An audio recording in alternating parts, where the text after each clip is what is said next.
Right 23ஆம் தேதி எங்களுடைய ஓய்வு நாள் ஆராதனையிலே கலந்து கொள்ள வந்திருக்கின்ற உங்கள் ஒவ்வொருவரையும் இயேசுவின் நாமத்திலே வாழ்த்தி வரவேற்கின்றேன். அதே நேரத்திலே வெளி தேசங்களிலே இருந்து நேரலை வாயிலாக இணைந்திருக்கின்ற ஒவ்வொருவரையும் சர்வ வல்லமை உள்ள ஒரே தேவனாகிய ஆண்டவராகிய இயேசுவின் நாமத்திலே நான் வாழ்த்தி வரவேற்கின்றேன். ஓகே, நாங்கள் செய்திக்கு போவதற்கு முன்பதாக வளமையைப் போல நாங்கள் வேத புத்தகத்தை எடுத்து ஆண்டவரிடத்திலே கைகளை வைத்து உயர்த்தி கொண்டு நாங்கள் ஜெபம் பண்ணுவோம். அன்புள்ள ஆண்டவரே, உமக்கு நன்றி செலுத்துகிறோம். உம்முடைய வார்த்தைகளை எங்களுக்கு கொடுத்திருக்கிறீர், அதற்காக உமக்கு நன்றி. ஆண்டவரே, நீர் எங்களுக்கு இந்த வார்த்தையை கற்றுத்தருவீராக. ஆண்டவரே, உம்முடைய வசனத்தின் மூலமாக நாங்கள் இன்னும் உம்மை அறிந்து கொள்ளும்படிக்கு எங்களுக்கு உதவி செய்யும். வசனத்தினுடைய ஆசிரியராகிய பரிசுத்த ஆவியானவரே, வேத புத்தகத்தினுடைய எழுத்தாளராகிய பரிசுத்த ஆவியானவரே, எங்களுக்கு கற்றுத்தருவீராக. எங்களை நாங்கள் தாழ்த்துகிறோம், எங்களுக்கு உதவி செய்யும். ஆண்டவரே, நீர் எங்களுக்கு கற்றுத்தந்தால், வெளிச்சத்தை கொடுத்தால் தான் நாங்கள் அறிந்து கொள்ள முடியும். எங்களுடைய அறிவினாலே, எங்களுடைய ஞானத்தினாலே, எங்களுடைய திறமையினாலே ஆண்டவரை நாங்கள் எதையுமே பெற்றுக்கொள்ள முடியாது. எங்களுக்கு உதவி செய்வீராக, எங்களை வழி நடத்தும் இயேசுவின் நாமத்திலே, ஆமேன். ஓகே, இன்றைய நாளிலே நான் உங்களோடு பேச இருக்கின்ற பிரசங்கம் அல்லது வேத படிப்பு அல்லது செய்தியினுடைய தலையங்கம் என்னவென்று சொன்னால், சாயலும் ரூபமும். அதாவது பரிசுத்த வேதாகமத்தை நாங்கள் எல்லோருமே பல வருடங்களாக வாசித்து வருகிறோம். நமக்கு தெரியும், மனுஷன் ஆண்டவருடைய சாயலிலே உண்டாக்கப்பட்டான். அது மாத்திரமல்ல, மனுஷன் தேவனுடைய ரூபத்தின்படி உண்டாக்கப்பட்டான். நாங்கள் அந்த வசனத்தை நாங்கள் ஆதியாகமம் 1 அதிகாரம் 26, 27 வாசிச்சிருக்கிறோம், எல்லாருக்குமே தெரியும். ஆனால் இன்றைய நாளிலே பரிசுத்த ஆவியானவருடைய உதவியோடு அந்த சாயல் என்றால் என்ன, ரூபம் என்றால் என்ன என்கின்ற அதுக்குள்ளே ஒளிந்திருக்கின்ற தேவனுடைய மகத்துவத்தை உங்களுக்கு ஆவியானவருடைய உதவியோடு காண்பித்து கொடுக்கலாம் என்று நான் இன்றைக்கு வந்திருக்கிறேன். நிச்சயமாக ஆண்டவர் உங்கள் ஒவ்வொருவரோடும் பேசுவார். ஏனென்றால் நான் பேசுகிற வார்த்தைகள், வாசிக்கின்ற வசனங்கள் எதுவும் என்னுடையதல்ல, அது அவருடையது. என்று அவர் சகல பிரஸ்தாபங்களை பார்க்கிலும் தம்முடைய வசனத்தை உயர்த்தி வைத்திருக்கிறார்.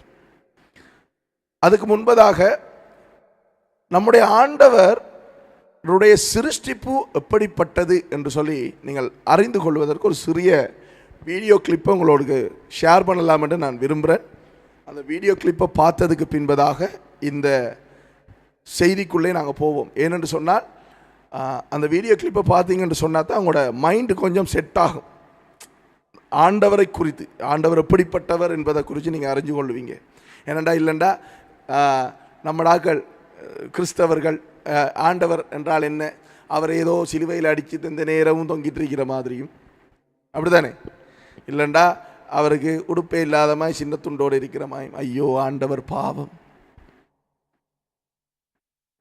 என்ன 7ஆம் தடவை இயேசு கீழே விடுகிறார் என்ற மாதிரி நினைத்து கொண்டே இருக்கிறது. நம்முடைய ஆண்டவர் அவருடைய ஸ்தானத்தை விட்டு ஏன் வந்தார், ஏன் மனுஷனை நேசிக்கிறார், ஏன் மனுஷனை தம்முடைய சாயலாக உண்டாக்கினார். ஏன் ஒரு முதலை இறை சாயலாக மனுஷனை உண்டாக்கியிருக்கலாமே, இல்லை அவர் ஒரு ஞாயிறு சாயலாக மனுஷனை உண்டாக்கியிருக்கலாமே.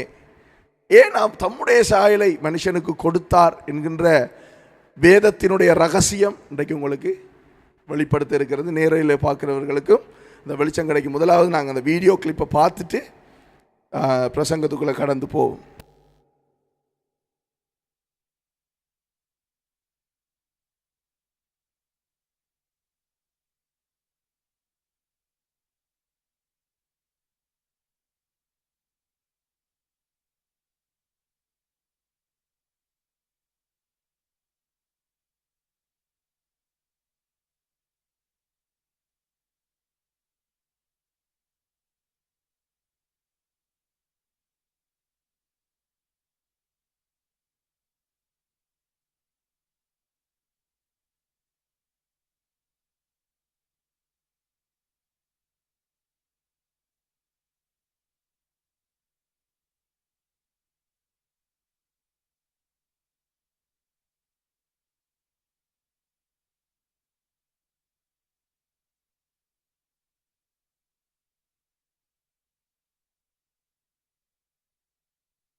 ஓகே, அது ரீஸ்டார்ட் ஆகி வரும் வரைக்கும் சங்கீதம் 19ஆம் அதிகாரம் எடுங்க. சங்கீத புத்தகம் 19ஆம் அதிகாரத்தில் சில வசனங்களை நாங்கள் வாசிப்போம்.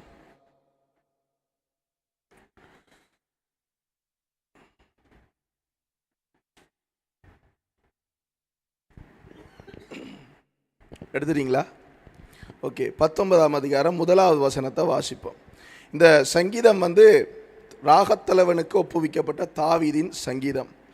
ஓகே, 1வது வசனம். வானங்கள் தேவனுடைய மகிமையை வெளிப்படுத்துகிறது, ஆகாய விரிவு அவருடைய கரங்களின் கிரியையை அறிவிக்கிறது.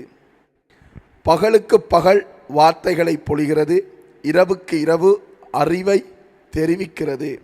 அவைகளுக்கு பேச்சும் இல்லை, வார்த்தையும் இல்லை, அவைகளின் சத்தம் கேட்கப்படுவதும் இல்லை. ஆகிலும் அவைகளின் சத்தம் பூமியெங்கும், அவைகளின் வசனங்கள் பூச்சக்கரத்து கடைசி வரைக்கும் செல்லுகிறது. அவைகளில் சூரியனுக்கு ஒரு கூடாரத்தை ஸ்தாபித்தார். அது தன் மணவரையில் இருந்து புறப்படுகிற மணவாளனை போல் இருந்து பராக்கிரமசாலியைப் போல் தன் பாதையில் ஓட மகிழ்ச்சியாயிருக்கிறது. அது வானங்களின் ஒரு முனையிலிருந்து புறப்பட்டு அவைகளின் மறுமுனை வரைக்கும் சுற்றியோடுகிறது. அதன் காந்திக்கு மறைவானது ஒன்றுமில்லை.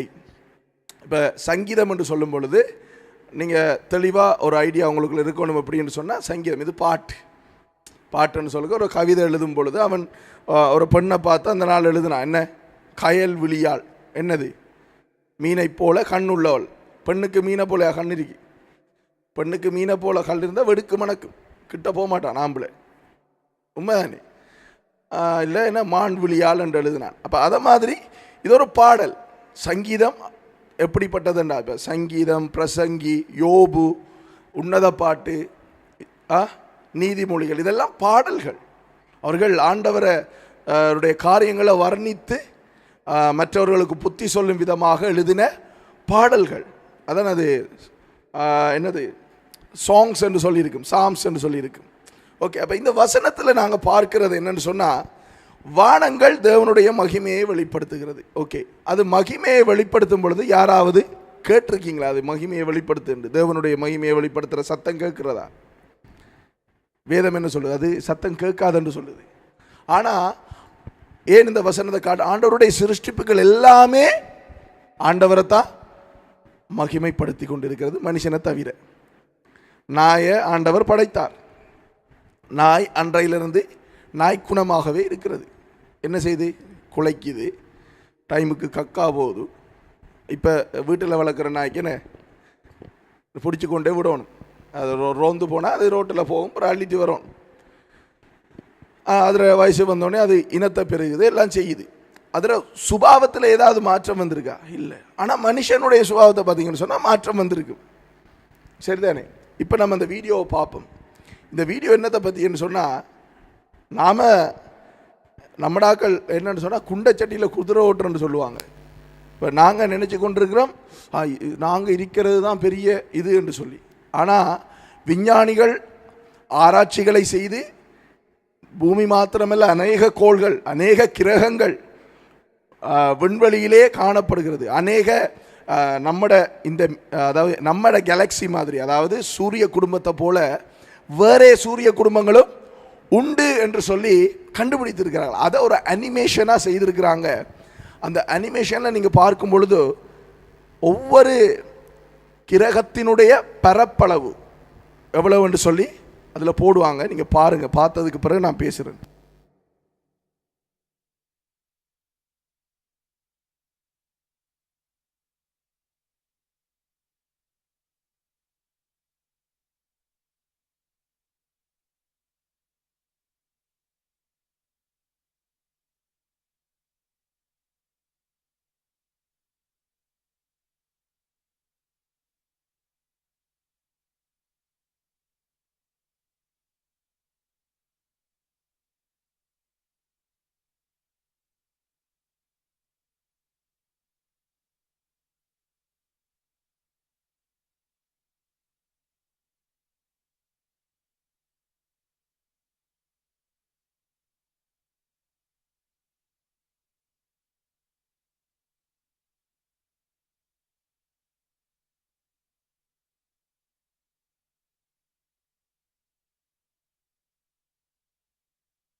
இப்போ ஆண்டவர் படைத்த சூரியன்களை கோள்களை நாங்கள் பார்த்தோம். அப்போ ஆண்டவர் எவ்வளோ பெருசாக இருப்பார்? இப்போ படைத்த சாமானையே இந்த அளவு பெருசாக இருக்கின்றா, படைத்தவர் எவ்வளோ பெருசாக இருப்பார் என்று நீங்கள் சிந்திச்சு கொள்ளுங்க. அந்த ஆண்டவர் தான் மனுஷனை நேசிக்கிறார். அந்த ஆண்டவர் தான் என்னடா மனுஷனை நேசிக்கிறார், அவன் புல செஞ்சாலும் நேசிக்கிறார். நம்முடைய ஆண்டவர் எப்படிப்பட்டவர்ண்டா, இப்போ ஆண்டவருடைய தன்மையை நீங்கள் விளங்கி கொள்ளுங்க. இப்போ ஆதாம் புல செஞ்சிட்டான், ஆண்டவருடைய வசனத்தை மீறிட்டான். ஆண்டவர் வந்து ஆதாம் அங்கே இருக்கிறா எல்லாம் கேட்க வேண்டிய அவசியமே இல்லை. ஏண்டா ஆதாம்டா கதாபடத்திலே இப்படியும் செய்ய தேவையில்லை. நான் என்னண்டு அதை விளங்கப்படுத்தல, சின்ன ஒரு அசைவா செஞ்சாலே சரி ஆதாமோட கதை முடிஞ்சிருக்கணும். ஆனால் ஆண்டவர் ஆதாமை தேடி வருகிறார், ஆதாமை தேடி வருகிறார். நம்ம இந்த பழைய ஏற்பாட்டில் மோசேயினுடைய ஆசரிப்பு கூடாரம் என்றெல்லாம் வாசிப்போம். அதை எபிரேய மொழியில் சொல்லுவாங்க மிஷ்கான் என்று சொல்லுவாங்க. மிஷ்கான், MISHKAN, சரிதான். மிஷ்கான், மிஷ்கான் என்று சொன்னால் என்ன அர்த்தம் என்று சொன்னால் வாசம் பண்ணுதல், டுவெல்லிங் இங்கிலீஷில், சரியானே. அது ஏன் அவர் அந்த ஆசரிப்பு கூடாரத்தை உண்டு பண்ண சொன்னார் என்றால், அவர்கள் மத்தியிலே அவர் வாசமாக இருப்பதற்கு. கோத்திரங்களை எப்படி பிரித்தார் என்று சொல்லி நீங்கள் பார்த்தீங்கன்றா வேதத்தில், அந்த ஆசரிப்பு கூடாரத்தை மத்தியில் வச்சு சுற்றி தான் கோத்திரங்களை பிரித்தார். 3 3 3 3 4 12 கோத்திரங்களாக பிரித்தார். நடுவில் வாசஸ்தலம் இருந்தது, சரியா. அப்போ மோசேயினிடத்தில் ஆசரிப்பு கூடாரத்தை செய்ய சொன்னதாரு? ஆண்டவர். அந்த ஆண்டவர் மரியாள் என்கின்ற ஒரு கன்னியினுடைய வயிற்றில் கருவா வந்து பூமிக்குள்ள வந்து சொன்னார், எங்கே என்னுடைய நாமத்திலே ஒருவர் அல்லது இருவர் கூடினாலும் அவர்கள் எங்க? நடுவிலே. நடுவில் என்ன இருந்தது பழைய ஏற்பாட்டில்? ஆசரிப்பு கூடாரம். அதே ஆண்டவர் புதிய ஏற்பாட்டில் வந்து நின்றார், நான் நடுவிலே இருப்பேன் என்றார். அப்போ நம்முடைய ஆண்டவர் எப்படிப்பட்டவர், நம்முடைய தேவன் எப்படிப்பட்டவர் என்றதை நீங்கள் சிந்திச்சு பாருங்கள். அவர் எவ்வளவு மகா பெரியவர். நம்முடைய சிந்தனைகளுக்கும் நம்முடைய நாங்கள் நினைக்கிறது, நாங்கள் இப்போ பாடின பாட்டெல்லாம் அவருக்கு கணக்கே எடுக்க இல்லாத பாட்டு. பாருங்க, கேருபீன்கள் சேராபீன்கள் பரலோகத்தில் அவரை பரிசுத்தர் பரிசுத்தர் என்று பாடிக்கொண்டிருக்கிறாங்க. இப்போ வெளிப்படுத்தல் புத்தகம் வாசிக்கும் பொழுது 24 மூப்பர்களும் அவரை பார்த்தோன்னே தங்களுடைய தலையில் இருக்கிற முடியை கலட்டி வச்சு விழுந்து குப்பரை விழுந்து அவர் இருக்கிறவரும் இருந்தவரும் வருகிறவருமாகிய தேவனாகிய கர்த்தர் பரிசுத்தர்ன்றாங்க. இப்போ நாங்கள் பாடுற பாட்டுன்னு எங்கட ஆராதனையில் எம்மாத்திரம். அதான் ஒரு பக்தன் பாடினான், இதுவரை என்னை நீர் நடத்தியதற்கு நான் எம்மாத்திரம், நான் தகுதியே இல்லை ஆண்டவரே. ஓகே, இதெல்லாம் என்னத்துக்கு சொல்லி வரணுண்டா, நீங்கள் ஏன் ஆண்டவர் உங்களை அவருடைய சாயலாக அவருடைய ரூபத்தின்படி சிருஷ்டித்தார். பழைய இவங்களுக்கு கொஞ்சம் எபிரேய மொழி தெரியும், அதில் இருக்கிற ஆண்டவர் உருவாக்கி வைத்திருக்கிற டெக்னிக்ஸ் கொஞ்சம் தெரியும். நீங்கள் புதுசாக வந்திருக்கிறபடினால பாருங்கள், விலங்கல்னு சொன்னால் பிறகு நான் உங்களுக்கு சொல்லித்தரேன். ஆனால் ஐடியாவை எடுத்துக்கொள்ளுங்க. அதுக்குள்ளே ஏன்னு சொன்னால் எபிரேய மொழியை முதலாக எழுதினவர் ஆண்டவர்.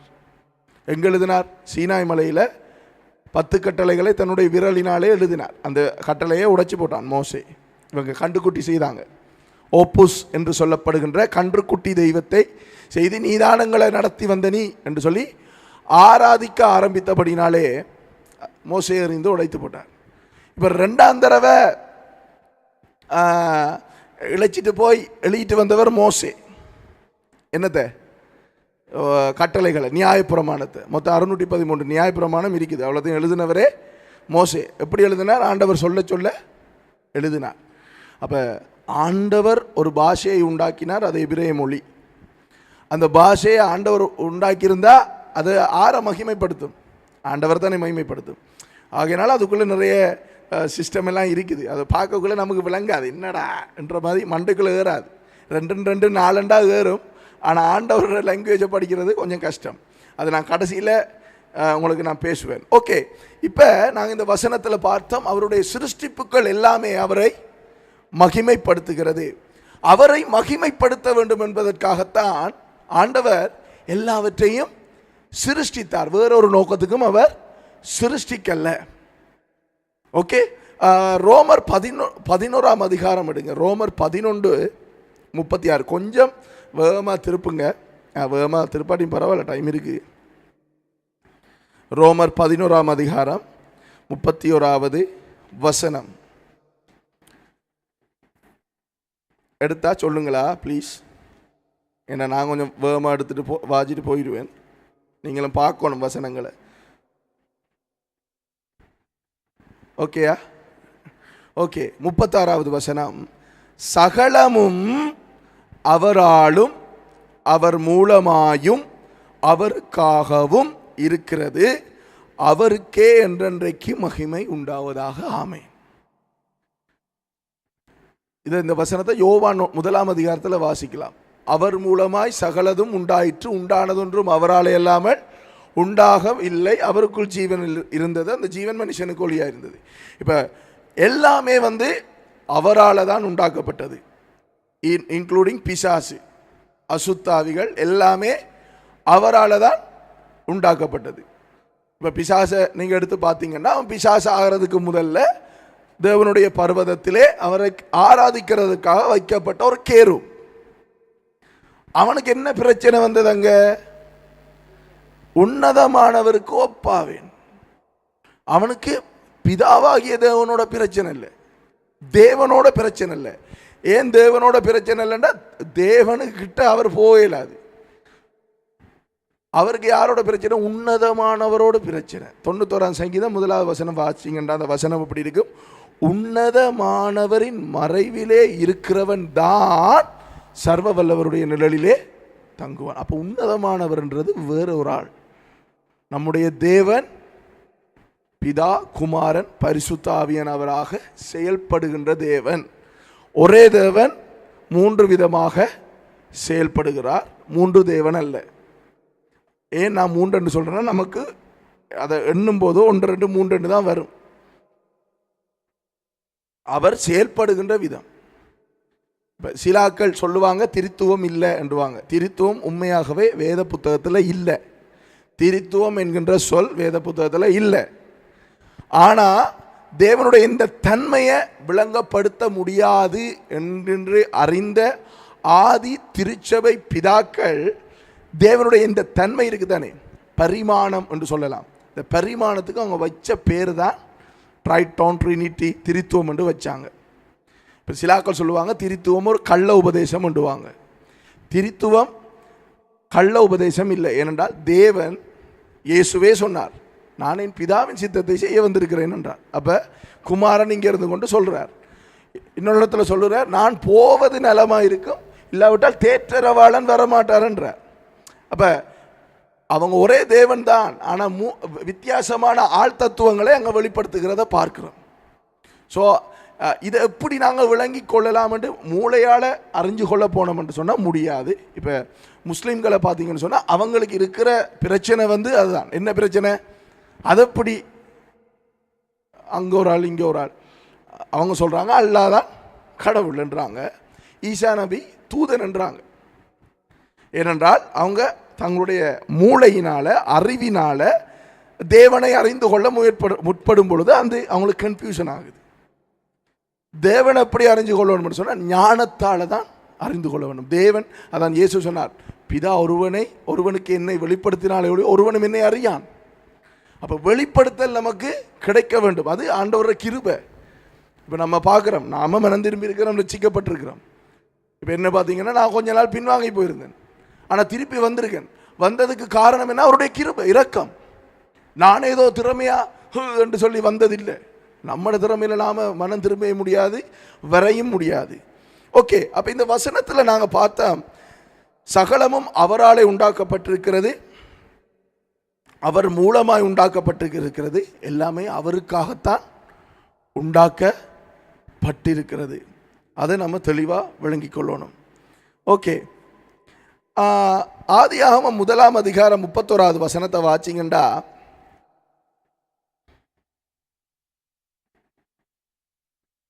சில வசனங்களை வாச்சிட்டு ஒரு இடத்துல போய் நம்ம பஸ் ஸ்டாப்பில் நிற்கிற மாதிரி நின்றலாம். இதெல்லாம் என்னத்துக்கு வாசிக்கிறேன்னா உங்களுக்கு ஒரு ஐடியா வரணுமன்றதுக்காக. நான் பேச போகிற செய்தியினுடைய ஐடியாவை நீங்கள் பெற்றுக்கொள்ளணும். ஓகே, 31 வசனம். அப்பொழுது தேவன் தாம் உண்டாக்கின எல்லாவற்றையும் பார்த்தார், அது மிகவும் நன்றாயிருந்தது. சாயங்காலமும் விடிய காலமுமாகி 6ஆம் நாள் ஆயிற்று. ஆண்டவர் சிருஷ்டித்தது எதுவுமே தீமையானதை சிருஷ்டிக்கல, எல்லாமே நன்மையாகவும் நல்லதாகவும். இப்போ நீங்கள் ஒவ்வொரு நாளும் சிருஷ்டிப்பு முடியும் பொழுது பாருங்கள், அவர் சிருஷ்டித்த எல்லாத்தையும் பார்த்து அது நல்லது என்று கண்டார். சில நேரம் நாங்கள் வேதத்தை வாசிக்கும் பொழுது நன்மை தீமை அறியத்தக்க கனியை சாப்பிட்டு தானே அவங்க பாவத்தில் விழுந்தாங்க. ஒருவேளை நன்மை தீமை அறியத்தக்க கனி பிழை போல என்று நம்ம நினைப்போம். நன்மை தீமை அறியத்தக்க கனி பிழை இல்லை. நீங்கள் வேதத்தில் வாசிங்கன்னு சொன்னால் 2ஆம் அதிகாரத்தில் இருக்குது. அவர் ஜீவ விருட்சத்தையும் உண்டு பண்ணுகிறார், நன்மை தீமை அறியத்தக்க விருட்சத்தையும் உண்டு பண்ண, எல்லாம் நல்லதை உண்டு பண்ணினார். ஆனால் அந்த டைமுக்கு அதை சாப்பிட வேண்டாம் என்று சொன்னார். அவர் சாப்பிட வேணாம். இப்போ உதாரணத்துக்காக நான் உதாரணத்துக்கு எடுக்கிற விஷயம் என்னென்னா, இப்போ வாலிப பிள்ளைகள் என்ன செய்வாங்க ஏண்டா, காதலில் விழுந்துருவாங்க. விழுந்தா அடுத்த வட்டம் என்ன போகணும், திருமணம் போகணும். திருமணத்துக்கு பின்பு தான் ஆண்டவருடைய பிள்ளைகளுக்கு எல்லாருக்குமே தெரியும், உலகமும் அதைத்தான் சொல்லுது, என்ன பாலியல் உறவு என்கின்ற ஒரு காரியத்தை வச்சிருக்கிறாங்க. செக்ஸ் பாவம் இல்லை, பாலியல் உறவை ஆண்டவர் தான் அந்த உணர்வுகளை உண்டு பண்ணினார். அது எப்போ இருக்கணும்னு சொல்லி அந்த ஒழுங்கை கொண்டு வந்தார், திருமணத்துக்கு பின்பு. திருமணத்துக்கு முன்பு காதலர்களாக இருக்கும் பொழுது அந்த காரியத்தை செய்ய அது பாவம். பாவம் தானே, பாவம். அப்போ இதைத்தான் நான் சொல்ல வரேன். ஆண்டவர் நன்மை தீமை அறியத்தக்க மரத்தை உண்டாக்கினார். அவர் சொன்னார், இது சாப்பிடும் நாளே சாகவே சாவா என்று போயிட்டார். இவர் கீழ்ப்படிஞ்சு கொண்டு இருந்திருக்கணும். திருப்பி ஆண்டவர் வந்திருப்பாரா இல்லையா? வந்திருப்பார். என்ன சொல்லியிருப்பார், நான் சாப்பிடணும்னு சொல்லியிருப்பார். ஆனால் அந்த கீழ்ப்படிவு இல்லாததுனால இவங்க சாப்பிட்டாங்க. அப்போ நம்ம விளங்கி கொள்ளணும், ஆண்டவர் ஏற்கனவே சிலாக்கள் கேட்பாங்க, ஏன் பிசாசை உண்டாக்குனார், பிசாசை அவரால் அழிக்க இல்லாதா, பிசாசை அவர் தானே உண்டாக்குனார், என்ன பிள்ளையும் கிள்ளி விட்டு தொட்டிலையும் ஆட்டுற மாதிரி இருக்கும். இதை பார்வோன்ட்ட அந்த மோசேட்ட சொல்கிறார் தானே, நீ போய் என் ஜனங்களை விடுதலையாக்கும்படி சொல்லு, அப்போ அவன் விடமாட்டான், நான் அவனுடைய இருதயத்தை கடினப்படுத்துவேன். என்னடாப்பா, என்ன நீர் தான் போக சொல்கிறீ, நீர் தான் அந்த மாதிரி ஒரு விளையாட்டு இல்லை. ஆண்டவர் சிருஷ்டிப்பில் எல்லாமே நன்மையாகத்தான் படைத்தார். பிசாசை கூட தேவனுடைய பர்வதத்தில் நல்ல கேருபா தான் படைத்தார். அவனுக்கு எல்லா விதமான சகல மரியாதையும் கொடுத்து சகல மகத்துவத்தையும் கொடுத்து வைத்திருந்தார். அதான் வேதத்தில் சொல்லப்படுது. ஏசையா 14 எசேக்கியேல் 28 இருக்குது. அப்போ அவனுக்குள்ள மேட்டிமை வந்தது. மனுஷன் தான் கீழ்ப்படியாமல் போய் ஆண்டவர் விட்டு விலகி போனார். ஆண்டவர் விலக்கல்ல, ஆண்டவர் சொன்ன வார்த்தைக்கு கீழ்ப்படியல்ல. கீழ்ப்படியாமல் பண்ணினது யாரு? பிசாசினுடைய தந்திரம். சரி, ஓகே. அப்போ அவர் சிருஷ்டித்தது எல்லாமே நல்லதாகத்தான் சிருஷ்டித்தார், நன்மை கொடுக்கிறதாகத்தான் சிருஷ்டித்தார். ஓகே, ஏசாயா 43:7 ஒரு 6வது எடுத்தா வாசிங்க ப்ளீஸ்.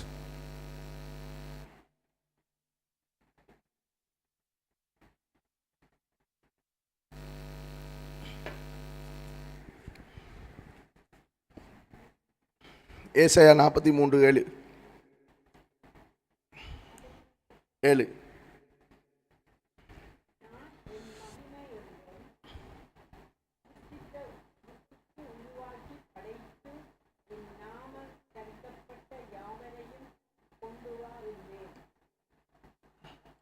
இன்னொருக்கா வாசிங்க.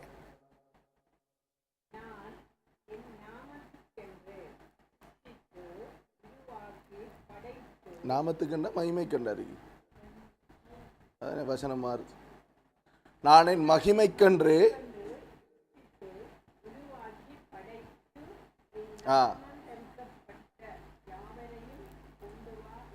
ஓகே. மனுஷனை என்னத்துக்கு ஆண்டவர் படைத்தார்? அவருடைய மகிமைக்கு தான் படைத்தார். இப்போ திருமணம் முடித்த கணவன் மனைவி தங்களுக்கு ஒரு பிள்ளை இருக்கணும்னு ஆசைப்படுறாங்க, எல்லாரும் ஆசைப்படுறாங்க. இப்போ சில அறிவு கட்ட கிளைகள் வந்துருக்கு, பிள்ளை வேணாம் ரெண்டு அதை தள்ளி தள்ளி போட்டு அது அவங்களுக்கு அவங்க அந்த என்ன சொல்கிறது கருத்தடைக்குரிய டேப்லெட்ஸ் அந்த மெடிசன் எல்லாம் எடுத்தோடனே அதை என்ன செய்யுதுன்னு சொன்னால் அவங்களோட கரு உண்டாகிறதுக்கு அது ஒரு தடையாக வருது. ஆனால் இயற்கையாகவே அநேகர் என்ன விரும்புகிறாங்க, தங்களுக்கு பிள்ளைகள் இருக்கணும்னு சொல்லி. ஏன் பிள்ளைகளை விரும்புகிறாங்க? அது ஒரு அவங்களுக்கு ஒரு கௌரவம் ஒரு மகிமை. அப்போ நமக்கு அந்த சுபாவம் அங்கிருந்து வந்தது, ஆண்டவரிடத்திலிருந்து தான் வந்தது. அவர் எல்லாத்தையும் ஏன் சிரிச்சுதான் மகிமைக்கென்று சிரிச்சிட்டார். ஆனால் மனுஷனை தன்னுடைய சாயலாக ஏன் சிரிச்சிட்டா அது விசேஷித்த மகிமை, விசேஷித்த மகிமை. ஓகே, இப்போ நான் கேட்குறேன், யோவான் 4:24 வாசிச்சிங்கண்டா சமாரியா பெண்ணிடத்தில் இயேசு சொல்லுகிறார், தேவன் ஆவியாக இருக்கிறார், அவரை தொழுது கொள்கிறவர்கள் ஆவியோடும் உண்மையோடும் தொழுது கொள்ள வேண்டும். இப்போ எத்தனை பேர் ஆவியை பார்த்துருக்கீங்க? ஆவின்னா அந்த ஆவி இல்லை, புட்டுக்குள்ள வார ஆவி, இடியப்பம் அவிக்கக்குள்ள வார ஆவியை பார்த்துருப்பீங்க. ஆவிக்கு ரூபம் உண்டா? இருக்கா? அப்போ மனுஷனை ஆண்டவர் அவருடைய சாயலாக ரூபத்தின்படி படைத்தார்னு சொல்லி தான் பார்க்குறோம். அப்போ ஆண்டவர் யாருடைய அந்த ரூபத்தை எங்கேருந்து எடுத்திருப்பார்? பேசலாம், உங்களோட கருத்துக்களை சொல்லலாம், ஏன்னா நீங்கள் சிந்திக்கணும். ஒரு ஆள் முன்னால் இருந்து சொல்கிறதெல்லாம் கேட்டுட்டு போகிறதுக்கு இல்லை. இது என்ன சொல்கிறது, நீங்கள் சிந்திக்கணும், எப்படி வந்திருக்கும் இதெல்லாம் சிந்திக்கணும். நாளைக்கு ஒருத்தன் ஒரு கேள்வி கேட்டாண்டா எங்கேருந்து எடுத்திருப்பான் சொல்லி கேட்டால் என்ன சொல்லுவீங்க?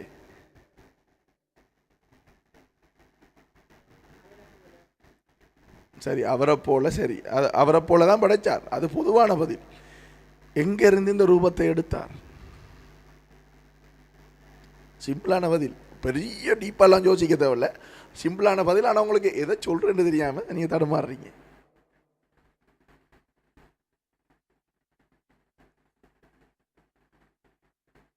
தம்முடைய குமாரனுடைய சாயல். வேதத்தில் நீங்கள் எங்கேயும் காண மாட்டீங்க, எவனும் பிதாவை கண்டதை காண மாட்டீங்க. பரிசுத்தாயினவரை யாரும் கண்டிருக்காங்களா? இல்லை. ஆனால் கர்த்தருடைய ஆவியானவர், கர்த்தருடைய தூதனானவர், தேவனாகிய கர்த்தர் என்ன இந்த இயேசு என்றெல்லாம் சொல்கிறோம். யாரை மனுஷன் கண்டான்? யோவான் என்கின்ற சீஷன், நான் அடிக்கடி சொல்லுகிற ஒரு உதாரணம், இயேசுவின் மார்பிலே சாய்ந்து கொண்டிருந்தாண்டு யோவான் புத்தகத்தில் அவன் எழுதியிருக்கான். அதே யோவான் வெளிப்படுத்தல் புத்தகத்தை எழுதும் பொழுது இயேசுவை காண்கிறான். காணும் பொழுது என்ன செஞ்சான்? Hi Jesus, how are you என்று சொல்லி போனானா? அவன் எழுதி வச்சுக்கான், செத்தவனை போல கீழே விழுந்தான். அவருடைய மகிமையை அவர் குறைச்சி கொண்டு தான் இங்கே வந்தார்.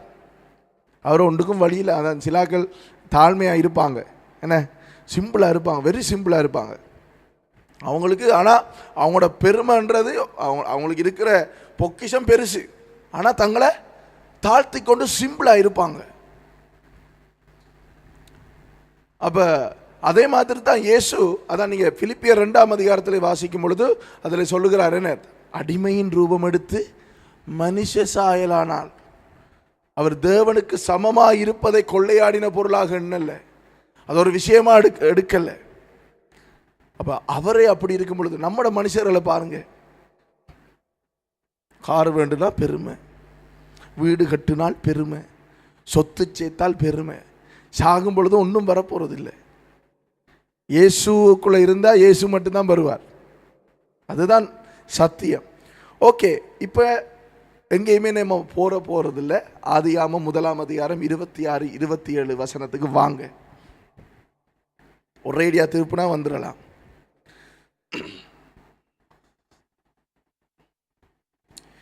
ஓகே, நான் வாசிக்கிறேன். பின்பு தேவன் நமது சாயலாக, எனது என்றுக்குதா நமது என்றுக்கா? நமது. அப்ப இந்த வசனத்தை வாசிக்கும் பொழுது அங்கே ஒரு டிஸ்கஷன் போகுது. நம்மளோட சாயலில் மனுஷன் உண்டாக்குவோம், பிதா, குமாரன், பரிசுத்தாவியானவர் 3 பேரும் டிஸ்கஷன். ஏனென்றால் அங்கே மனுஷன் இல்லை, மனுஷனோட பேச மனுஷன் இல்லை. அப்போ பாருங்க, பின்பு தேவன் நமது சாயலாகவும் நமது ரூபத்தின்படியேயும் மனுஷனை உண்டாக்குவோமாக, அவர்கள் சமுத்திரத்தின் மச்சங்களையும் ஆகாயத்து பறவைகளையும் மிருக ஜீவன்களையும் பூமி அனைத்தையும் பூமியின் மேல் ஊறும் சகல பிராணிகளையும் ஆளக்கடவர்கள் என்றார். தேவன் தம்முடைய சாயலாக மனுஷனை சிருஷ்டித்தார், அவனை தேவ சாயலாகவே சிருஷ்டித்தார், ஆணும் பெண்ணுமாக அவர்களை சிருஷ்டித்தார். இப்போ நமக்கு இருக்கிற இந்த சொரூபம் வெளியில் இதுக்கு தானே, இது ஆண்டவராகிய இயேசு கிறிஸ்துவனுடைய சொரூபம். அதுதான் நாங்கள் ரோமரில் வாசித்தோம். எல்லாமே அவராலே, அவர் மூலமாய், அவருக்கென்று சிருஷ்டிக்கப்பட்டது. யார்? இயேசுவுக்கென்று நாங்கள் சிருஷ்டிக்கப்பட்டிருக்கிறோம். அதனால தான் இயேசுவினுடைய சாயல் நமக்கு கொடுக்கப்பட்டிருக்கிறது. ஏன் எப்படி அந்த சாயல் எடுத்தார் என்றால், நம்முடைய ஆண்டவர் சர்வ வல்லமை உள்ள தேவன். மோசஸை சீனாய் மலையில் மோசையை வைத்து ஆதியாகமத்துக்கு முன்னால என்னென்னலாம் நடந்ததுன்றதை காட்டினார். ஏனென்றால் ஆதியாகமம், யாத்ராகமம், எண்ணாகமம், லேவியராகமம், எண்ணாகமம், உபாகமம், இந்த 5 புத்தகம் எழுதினது மோசே. இந்த சிருஷ்டிப்பின் வசனத்தை எழுதினது யாரு? மோசே. சீனாய் மலையில் 2ஆம் தடவை போய் இந்த நியாயப்பிரமாணங்களை எழுத போயிருந்த நேரத்தில் கர்த்தருடைய சமூகத்தில் அவர் எல்இடி ஸ்க்ரீனில் காட்டினாரா, ப்ரொஜெக்டரில் காட்டினாரா எனக்கு தெரியாது, ஏன்னா அது இங்கே எழுதப்படலை. ஆனால் ஆண்டவர் மோசேக்கு வெளிப்படுத்தினதின் பிரகாரம் மோசே தான் இந்த 5 புத்தகங்களை எழுதினார். எபிரேய மொழியிலே முன்னுக்கு காட்டினார். சீசனாகிய யோவானை கொண்டு வச்சு அவருடைய இந்த உலகத்தினுடைய முடிவையும் காட்டி, அவருடைய வருகையையும் காட்டி, அந்த வருகைக்கு பிறகு 1000 வருஷ அரசாட்சியை காட்டி, சாத்தான் எப்படி சங்கிலியில் கட்ட போறன்றதையும் யார் காட்டினார்? தேவன் காட்டினார். அப்போ நம்முடைய ஆண்டவர் சர்வ வல்லமை உள்ளவர். மனுஷனை உருவாக்குவதற்கு முன்பதாகவே அவருக்கு நேற்று ஒரு வசனத்தை தேடிட்டு இருந்தால் அது கிளிக்கால மறந்து வைத்தேன். ஆனால் இப்போ நான் பேசிட்டு இருக்கோம் அந்த வசனம் ஞாபகம் வருது. ஓகே, அப்போ உலகத்தை உண்டாக்குறதுக்கு முன்பதாக, அதாவது மனுஷனை உண்டாக்குறதுக்கு முன்பதாக அவருக்கு தெரியும் இவன் இடத்துல சறுக்குவான் என்று அவருக்கு தெரியும். அதனால தான் யோவான் வெளிப்படுத்தல் புத்தகத்தில் எழுதப்பட்டிருக்குது, உலக தோற்றத்துக்கு முன்பதாக அடிக்கப்பட்ட ஆட்டுக்குட்டியானவர். எப்போ அடிக்கப்பட்டாரா? உலக தோற்றத்துக்கு முன்பதாக. அது எப்படி அடிக்கப்பட முடியும் என்று நீங்கள் சிந்திச்சா அது சிந்திச்சு கண்டுபிடிக்க இயலாது. அவருக்கெல்லாம் தெரியும். இன்றைய நாள் 12 மணி முடிகிறதுக்கு இடையில் என்னென்னலாம் நடக்கணும்ன்றது அவருக்கு தெரியும், நமக்கு தெரியாது. நாம் இப்போ ஒரு குறிப்பிட்ட நேரத்துக்கு தான் ப்ரோக்ராம் வச்சிருப்போம். நம்மளோட ப்ரோக்ராமுக்கு தெரியாமல் நிறைய ப்ரோக்ராமுகள் நடக்கும், நம்மளோட சிந்தனைக்கு அப்பால் பட்ட விதமாக நடக்கும். அப்போ அவர் அங்கேயே இதை கண்டபடினால அவர் அங்கேயே ரெடி ஆகிட்டார் இந்த பூமிக்குள்ளே வாரத்துக்கு. இப்போ பிதாட்ட அங்கேயே சொல்லிட்டார், நான் போகிறேன் என்று சொல்லி அவர் ரெடி ஆகிட்டார். அப்போ அந்த ரூபத்தை தான் இங்கே எடுத்தார். ஓகே, இதில் இப்போ சிலாக்கள் சொல்லுவாங்க திருத்துவம் இல்லைன்றாங்க. திருத்துவம் இல்லை என்றவங்களுக்கு கேட்குற நான் அடிப்படையான கேள்வி, சரி ஓகே, பிதா, குமாரன், பரிசுத்தாவியானவர் இல்லைன்னு சொல்கிறீங்க, இந்த இடத்துல நமது என்று சொல்லப்பட்டிருக்கின்ற சொல் பதத்தினுடைய அர்த்தம் என்ன? பன்மையில் இருக்குது நமது, என்னது என்று சொல்லி கேட்டால் பதில் சொல்ல மாட்டாங்க. அதான் வேதத்தை நம்ம புரட்ட முடியும், பிழையாக உபதேசிக்க முடியும். அப்படி சொல்லுங்க. அப்போ ஏதாவது ஒரு வசனத்தை பிடிச்சிட்டு அதுதான் சரி என்று நம்ம நிற்க முடியும். வேதம் ஆண்டவர் கொடுத்திருக்கின்ற அவருடைய வார்த்தை என்றது 66 புத்தகமும் சேர்ந்தது தான் கர்த்தருடைய வார்த்தை. திருவிவிலியத்தை நாங்கள் ஏற்றுக்கொள்றதில்லை. ஏன் ஏற்றுக்கொள்றதில்லை? இணையாகமம் என்று சொல்லி 7 புத்தகத்தை இணைச்சிருக்காங்க. அந்த இணையாகம் என்று இணைக்கப்பட்ட 7 புத்தகமும் கர்த்தருடைய வசனம் அல்ல, அது வெறும் வரலாற்று சம்பவங்கள் மாத்திரமே. 1ஆம் மக்காபேயர், 2ஆம் மக்காபேயர் எல்லாம் பார்த்தீங்கன்னா அதெல்லாம் வரலாற்று கதைகள், அதை இணைச்சிருக்காங்க. அதில் எந்த சம்பவமும் இல்லை. சரிதானே? ஓகே, இப்போ நம்முடைய சரீரத்தை உண்டாக்கினவர் யார்? ஆண்டவர். இயேசுவின் காலத்திலிருந்து, பவுலப்போஸ்தலன் காலத்திலிருந்து இன்றைக்கு வரைக்கும் இருக்கின்ற ஒரு பிசாசினுடைய தந்திரம், ஒரு கள்ள உபதேசம், நோஸ்டிசிசம் என்று சொல்லுவாங்க. நொஸ்டிசிசம் என்று சொன்னால் என்ன அர்த்தம் என்று சொன்னால், எங்களோட ஆவியும் ஆத்மா தான் முக்கியம், சரீரம் முக்கியம் இல்லை, நாங்கள் இதை கவனிக்க தேவையில்லை. அப்போ இதுக்கு என்ன செய்வாங்க, சிலாக்கள் வேதனையை கொடுப்பாங்க, சிலாக்கள் மண்ணை போட்டு என்ன செய்வாங்க, முழங்காலில் நின்று ஜெபம் பண்ணுவாங்க, வேதனையை கொடுக்குறோம்ண்டுவாங்க, முழங்காலில் ஏறி போவாங்க, மலையில் தலையில் ஆணி அடிப்பாங்க, கையில் ஆணி, இப்போ இந்த காலத்தில் கையில் ஆணி அடிப்பாங்க, சாட்டையால் தங்களை வருத்தி கொள்ளுவாங்க. பல மதங்கள் இருக்குது. என்னது நொஸ்டிசிசம் என்ற காரியம் இருக்குது. என்ன, சரீரத்தை தங்களை வருத்தி கொள்ளுதல். நாங்கள் எங்களுடைய சரீரத்தை கவனமாக கவனிக்க வேண்டும். ஏன் என்று சொன்னால் நம்முடைய சரீரம் மிகவும் அவசியம். ஏன் வேதம் சொல்லுகிறது, நம்முடைய சரீரம்தான் பரிசுத்த ஆவியானவருடைய ஆலயமாக இருக்கிறது. அப்போ அதை நம்ம கவனிக்க வேண்டியது, அதில் அக்கறை செலுத்த வேண்டியது எங்களுடைய பொறுப்பு. அப்போ நம்முடைய சரீரம் மிகவும் முக்கியம். ஏனென்றால் நாங்கள் இப்போ இப்படி நாங்கள் அவரை குறித்து பேசிக்கொண்டு ஆராதித்து கொண்டிருக்கும் பொழுது அவருடைய வருகை வந்தால் எங்களுடைய சரீரம் மறுரூபமாக்கப்பட்டு நாங்கள் அவரோட போய் சேர்ந்துருவோம்.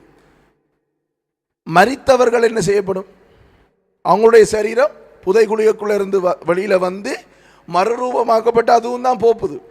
அது அவங்க நெருப்பில் எரிக்கட்டும், கடலில் புதைக்கட்டும், மண்ணுக்குள்ளே புதைக்கட்டும், எதில் செஞ்சாலும் அது மறுரூபமாக்கப்படும். ஏன்னா நீங்கள் வெளிப்படுத்தல் வாசி பாருங்கள், அதில் இருக்குது மண் தன்னுடையதை ஒப்புவித்தது, சாம்பல் தன்னுடையதை ஒப்புவித்தது. சாம்பல் எப்படி வரும், எரிச்சா தான் வரும்.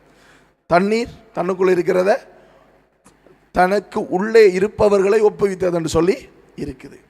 அப்போ ஆண்டவர் நம்மை அவருடைய சாயலாக படைத்தார், ரூபத்தின்படி படைத்தார். இப்போ உலகம் வந்து இப்போ அடுத்த பாயிண்ட்டுக்குள்ளே போகிறேன். சாயல் என்றது வேற, ரூபம் என்கிறது வேற, சரிதானே? சாயல் என்று சொல்லும் பொழுது எப்படி என்று சொன்னால், நாம் போய் வெளிக்கிடும் பொழுது ஒரு கண்ணாடிக்கு முன்னால் நாங்கள் நிற்கிறோமில்ல, நின்று பார்க்குறோம் உடுப்பெல்லாம் போட்டுட்டு. எப்போ நாங்கள் இப்போ கண்ணாடிக்கு முன்னால் நாங்கள் நின்று பார்த்து வெளிக்கிடும் பொழுது பர்சனலாக தானே நாங்கள் கண்ணாடிக்கு முன்னால் போய் நிற்போம். இல்லைன்னு சொன்னால் ஒரு எப்படியுமே எங்களோட ட்ரெஸ்ஸிங் டேபிள் எங்களுடைய பெட்ரூமில் இருக்குது. அப்போ ஒரு கணவன் மனைவினா அவங்க போய் நின்று வெளிக்கிடுவாங்க, உடுப்புகளை போடுவாங்க, எங்களோட இதுகளை பார்த்து அட்ஜஸ்ட் பண்ண வேண்டியதெல்லாம் அட்ஜஸ்ட் பண்ணிக்கொள்ளுவோம். கண்ணாடியில், கண்ணாடியை விட்டு நம்ம போனால் என்ன நடக்கும், அதில் ஒன்றுமில்லை, நம்ம தெரிய மாட்டோம், சரிதானே? சாயல் என்கிறதின் அர்த்தம் அதுதான். ஆண்டவர் மனுஷனை பார்க்கும் பொழுது அவரை கண்ணாடியில் பார்க்கிற மாதிரி. கண்ணாடியில் இருக்கிறது சொல்லிடுமா, ஏய் நான் தான் பெருசு உன்னை விட என்று சொல்லி நம்ம முன்னால் நிற்கக்குள்ள சொல்லிடுமா? சொல்லையில. நம்ம இப்படி விலகினா என்ன, அவரும் விளையிடணும்.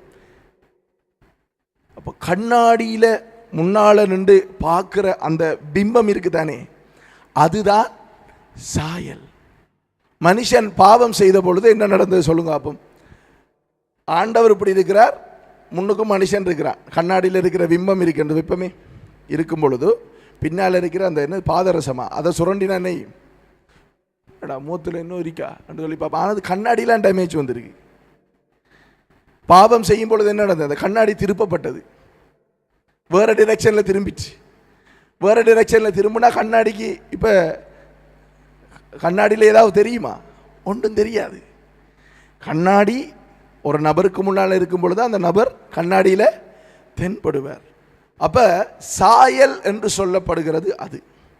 ரூபம் என்று சொல்லப்படுகிறதுனுடைய உண்மையான அர்த்தம் நான் இன்னும் அந்த எபிரேய சொற்களை உங்களுக்கு வெளிப்படுத்தலை, அதை நான் உங்களுக்கு வெளிப்படுத்துவேன். இப்போ ரூபம் என்று சொல்லப்படுகிறதுனுடைய அர்த்தம் என்னென்று சொன்னால், உங்களை ஃபோட்டோ எடுத்து நீங்கள் பிரிண்ட் பண்ணி வச்சுருப்பீங்க. அப்போ ஒரு ஆணுக்கு பெண்ணையோ அல்லது பெண்ணுக்கு ஆணை திருமணம் பேசும் பொழுது என்ன நடக்கும், ஃபோட்டோவை கொடுத்து அனுப்புவாங்க. இந்த ஃபோட்டோவை பார்த்துட்டு தான் அவருக்கு என்ன நடவரும், அவ மீது அல்லது அவர் மீது விருப்பம் வரும். ஓ நல்ல அறி, கண் மூக்கெல்லாம் நல்ல அறி, இதை கட்டுவோம். கட்டின பிறகு அங்கே பிரச்சனை வந்தால் என்ன சொல்லுவார், ஃபோட்டோவை பார்த்து ஏமாந்து பைத்தனன்றுவார். அப்போ ரூபம் என்கிறது அதுதான். நாங்கள் ஆண்டவருடைய ரூபத்தின்படி. ஃபோட்டோ பெருமை பாராட்ட இல்லுமா? பாராட்ட இல்லாது. ஃபோட்டோவை மெத்தாக்கள் பார்க்கலாம் தானே. அப்போ அந்த ஃபோட்டோவை பார்க்கும் பொழுது ஆண்டவருடைய மகிமை அந்த அந்த நபரினூடாக, அந்த ஃபோட்டோவில் இருக்கிற நபரின் மூலமாக அந்த ஃபோட்டோ மூலமாக. ஸோ வடிவான ஆள் என்னவர் நல்லா இருக்கிறார்னு சொல்லி நாங்கள் ஃபோட்டோ பார்த்து சொல்கிறோம் தானே. அதே மாதிரி மனுஷனை பார்த்து மற்றவர்கள் சொல்லும் பொழுது நல்ல பொடியண்டாப்பா நல்லா இருக்கிறான், ஆண்டவருக்காக வாழுறான், இப்படியெல்லாம் பேசும்பொழுது ஆண்டவர் என்ன சந்தோஷப்படுவார், மகிமைப்படுவார். இப்போ பிசாசு செய்த விஷயம் என்னென்னு சொன்னால், ஃபோட்டோவில் வேறு ஏதோ ஒரு திரவத்தை ஊற்றி விட்டுட்டான். கண்ணாடியை பிடிச்சி திருப்பி விட்டுட்டான். கண்ணாடி எங்கே இருந்தது? ஆண்டவரை நோக்கி இருந்த ஒரு காரியம். ஓகே, இப்போ இந்த இது மாத்தலையா நான்? ஓகே,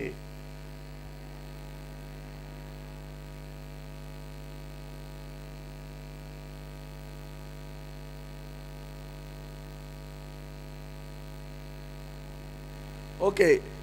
இந்த சாயல் என்று சொல்லுகிறத இங்கிலீஷ் பைபிளில் வாட்சிங்கண்டா லைக்னஸ் என்று சொல்லி இருக்கு. சரியா? எபிரேய மொழியில் வாசிங்க. எபிரேய மொழி எப்பயுமே இடமிருந்து வளர்ந்தான் வாசிப்பாங்க. அப்போ என்ன குரான் மாதிரி என்ன நினைக்காதீங்க. குரான் எபிரேய மொழியிலே இந்த கொப்பி தான் குரான். சரிதானே? அப்போ எபிரேய மொழி இங்கேருந்து தான் வாசிப்பாங்க. இது ஷீன் என்று சொல்லப்படுகின்ற எழுத்து. எபிரேய மொழியில் மொத்தம் 22 எழுத்துக்கள் இருக்கிறது. இது ஷீன் என்று சொல்லுகின்ற எழுத்து. இது லாமேட் என்று சொல்லப்படுகின்ற எழுத்து. இது மெம் என்று சொல்லப்படுகின்ற எழுத்து. இந்த ஷீன் 21வது எழுத்தா இருக்குது அகர வரிசையின்படி. இந்த லாமேட் 12வது எழுத்தா இருக்குது அகர வரிசையில். இந்த மெம் என்று சொல்லப்படுகின்ற எபிரேய எழுத்து 13வது இடத்துல இருக்குது. சாயலுக்கு எபிரேய மொழியில் என்ன சொல்லுவாங்கன்னு சொன்னா செலேம் என்று சொல்லுவாங்க. என்ன? செலேம். இட்டன்னா சேனா லானா உம்மன்னா செலேம். சரிதானே? எபிரேய எழுத்துக்களுக்கு ஒரு மகத்துவம் இருக்குன்னு சொன்னா அவங்களோட ஒவ்வொரு எழுத்துக்கும் பெருமதி இருக்கு, வேல்யூ இருக்கு. அந்த வேல்யூ தான் இங்கே நான் போட்டிருக்கிறேன். சரிதானே? அதோட வேல்யூ. ஓகேயா? இப்போ அதே நேரம் இந்த எபிரேய எழுத்துக்கள் ஒவ்வொன்றும் இருக்குது தானே. அந்த ஒவ்வொரு எழுத்துக்களுக்கும் ஒவ்வொரு மீனிங் இருக்குது. அந்த மீனிங்கை உங்களுக்கு நான் அடுத்தது காட்டுறேன். இந்த ஷீன் என்ற எழுத்து அப்போ ஷெலேம் என்று தானே ஆரம்பிக்குது. இது லாமேட் எல் மெம். சரியா?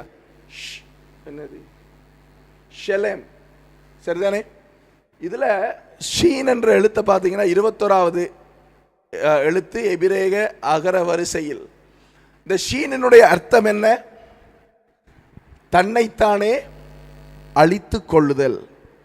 யோவான் 10ஆம் அதிகாரம் 18வது வசனம் வாசிச்சிங்கண்டா இயேசு என்ன சொல்லுகிறார்? என் ஜீவனை கொடுக்கவும் எனக்கு அதிகாரம் உண்டு. அதை அப்ப தன்னை தானே அழித்து கொள்ள ஆருக்கு அதிகாரம் உண்டு? இயேசுவுக்கு. அப்ப இந்த ஷீன் என்ற எழுத்து எதை குறிக்குது? இயேசுவை குறிக்குது. அடுத்தது லாமேட். 12வது எழுத்து எபிரேய அகர வரிசையில் அதுக்கு பெறுமதி 30. நான் பெறுமதியை பற்றி பேசலை. ஏனென்று சொன்னால் இவங்களுக்கு பெறுமதியிற விஷயம் தெரியும், கூட்டுத்தொகை தெரியும் உங்களுக்கு. அது நான் ஏன் பேசலைன்னா புதாக்கள் அவங்களுக்கு விளங்காதது என்னடா என்ற மாதிரி யோசிப்பீங்க. அதனால் அதை பற்றி நான் பேசலை. அதுக்குள்ளேயும் ஆண்டவருடைய மகத்துவம் இருக்குது, அதை நாம் பேசலை. லாமேட். லாமேட்டுடைய அர்த்தம் என்னென்று சொன்னால், லாமேட் என்ற எழுத்தினுடைய அர்த்தம் மெய்ப்பனுடைய கோல். யோவான் 10:11 இயேசு என்ன சொன்னார்?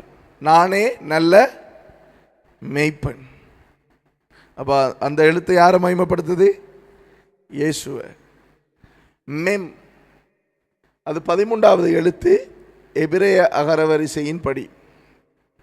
மெம் என்று சொன்னால் என்ன அர்த்தம் என்று சொன்னால், அது அதில் மிஸ் ஆகிட்டு நினைக்கிறேன்.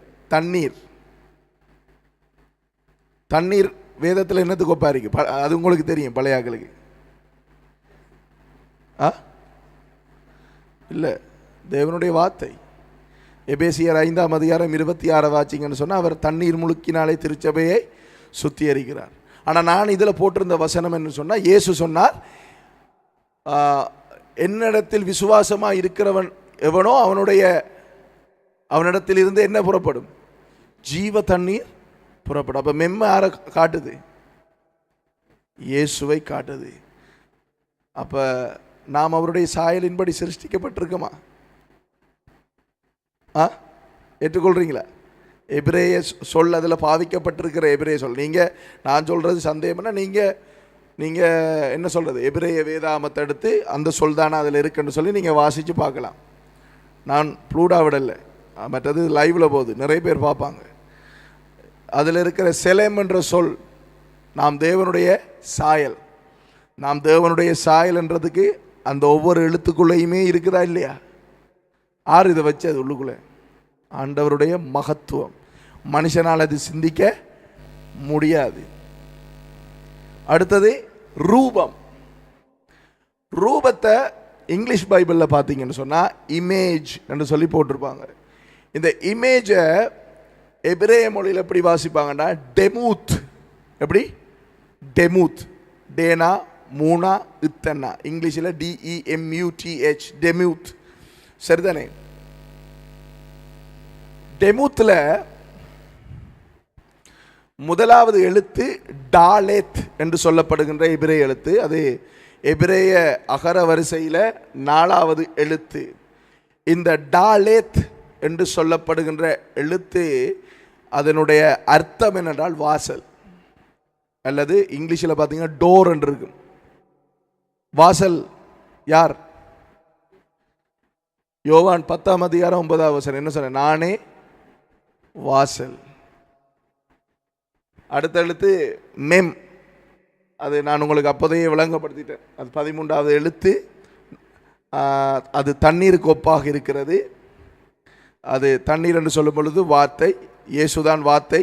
அவர்தான் என்னது வெளிப்படுத்தல் 19:13 சொல்லுகிறது, இரத்தத்தில் துவைக்கப்பட்ட வஸ்திரத்தை தேர்ந்திருந்தால் அவருடைய நாமம் தேவனுடைய வார்த்தை என்பது.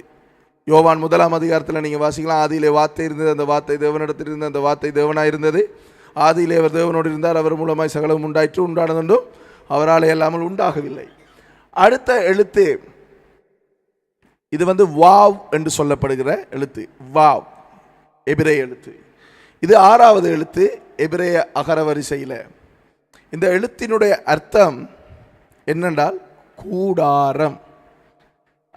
2 கொரிந்தியர் 5:1 ஒருக்கா வாசிங்க. அதை வாசிக்க தான் வேணும் கொஞ்சம். கூடாரம்.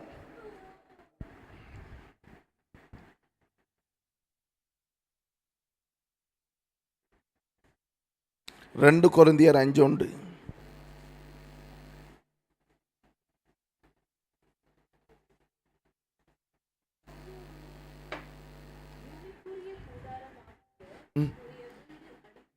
ஓகே, பூமிக்குரிய கூடாரமாகிய நம்முடைய வீடு அழிந்து போனால். இது வீட்டை குறித்து பேசப்படுதா? என்னத்தை குறித்து நம்முடைய சரீரத்தை குறித்து.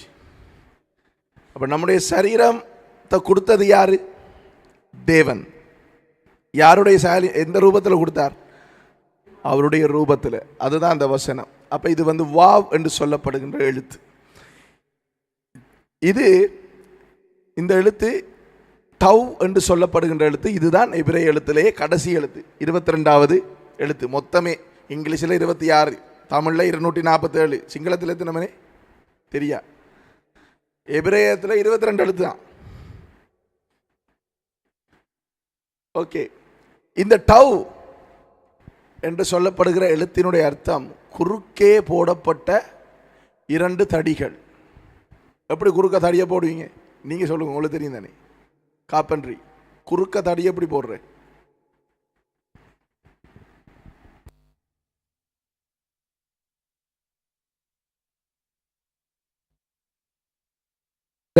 சிலுவையிலே நமக்காக பாவமாக்கப்பட்டது யார்? சிலுவை சுமந்தது யார்? அப்ப நாம் அவருடைய ரூபம், அவருடைய சாயல். யாருடைய சாயல்? நீங்க சிந்திச்சு பார்த்துருப்பீங்களா இதுக்குள்ள எப்படி இருக்கேன்? அந்த பெருமதியை சொன்னால் உங்களுக்கு இன்னும் நீங்கள் என்ன, அதான் யோவான மாதிரி நீங்கள் ஆயிடுவீங்க. என்னண்டு செத்தவனை போல விழுந்துருவீங்க, பைத்தியம் பிடிச்சிடும். என்னடா அது இப்படி இருக்கேன்? அவருடைய பாஷை. அப்போ ஆண்டவருடைய மகத்துவம், மகிமை என்றது அதுதான். அவருடைய சாயலின்படி நம்மை சிருஷ்டித்திருக்கிறார், அவருடைய ரூபத்தின்படி சிருஷ்டித்திருக்கிறார். இப்போ சாயல் என்றா என்ன?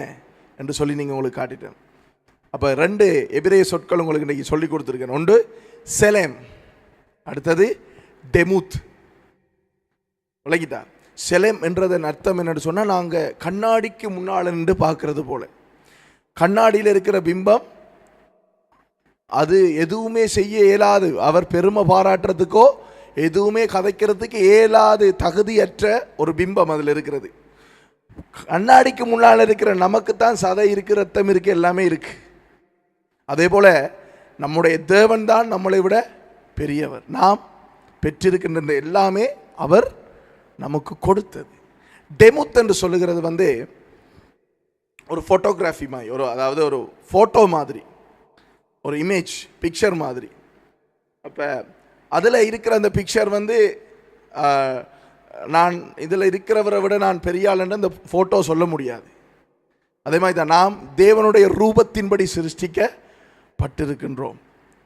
அப்போ ஆண்டவர் சிருஷ்டித்ததெல்லாம் அவருடைய மகிமைக்கென்று படைத்தார். நம்முடைய கை கால்கள் இந்த சாயல் எல்லாம் நமக்கு கொடுத்தது ஆண்டவர், அவருடைய மகிமைக்கென்று நமக்கு கொடுத்திருக்கிறார். விளங்கிச்சா உங்களுக்கு? சாயல், ரூபம். அப்போ நாம் சில நேரங்கள் என்ன செய்கிறது, குண்டச்சட்டியில் குதிரை ஓட்டுற மாதிரி நம்மளை குறித்து நம்ம கேவலமாக நினைக்கிறது. அதான் நான் அன்றைக்கு ஒரு நாள் பேசும்பொழுது உங்களுக்கு சொன்னேன். ஒரு குழந்தை எப்படி உருவாகுது என்று சொன்னால், 80,000 ஸ்பெர்ம் கவுண்ட்ஸ், ஒரு பெண்ணினுடைய கருவுக்குள்ள 80,000 மில்லியன் ஸ்பெர்ம் கவுண்ட்ஸ் போகும். அந்த 80,000 மில்லியன் ஒவ்வொன்றையும் பிரித்தா ஒன்றுமே ஒவ்வொரு உயிர். அதில் இருந்து ஒரு உயிர் தான் போய் கரு உண்டாகி பிள்ளையாக வெளியில் வாரது. அப்போ நம்மெல்லாம் இந்த வெளியில் வந்து இருக்கிறோம். நம்மெல்லாம் சும்மா இல்லை, 80,000 மில்லியனோட போட்டி போட்டு வந்திருக்கோம். வெளியில் வந்தது நாம் என்ன சொல்கிற, என்ன கேளா, என்னால் முடியாது. எத்தனை பேரோட யுத்தம் பண்ணி வந்திருக்கோம்? 80,000 மில்லியனோட. நமக்கே தெரியும், புள்ள கருவில் உண்டாகி வெளியில் வாரதே ஆண்டவரோட பெரிய சுத்த கிருபை. நம்மளோட திறமை எதுவுமே இல்லை, அதில் ஆண்டவர் காப்பாற்றி கொண்டு வரார். நாம் வெளியில் வந்தோடனே நம்மளை விட்டு ஆள் இல்லைன்னு நம்ம நினைக்கிறேன். அதான் சிலாக்கள் இந்த பெருமை பாராட்டுறாங்களுக்காக சொல்லுவாங்க, ஒரு சின்ன நரம்பப்படி நுள்ளி விட்டு ஆண்டவர் சைட்டால் இழுத்துரும். நம்முடைய ஆண்டவர் அவ்வளவு பெருமை உள்ளவர். ஓகே, நிச்சயமாக நான் ஆண்டவருக்குள்ளாக விசுவாசிக்கிறேன். இந்த செய்தி உங்களுக்கு ஆசீர்வாதமாக இருந்திருக்கும்.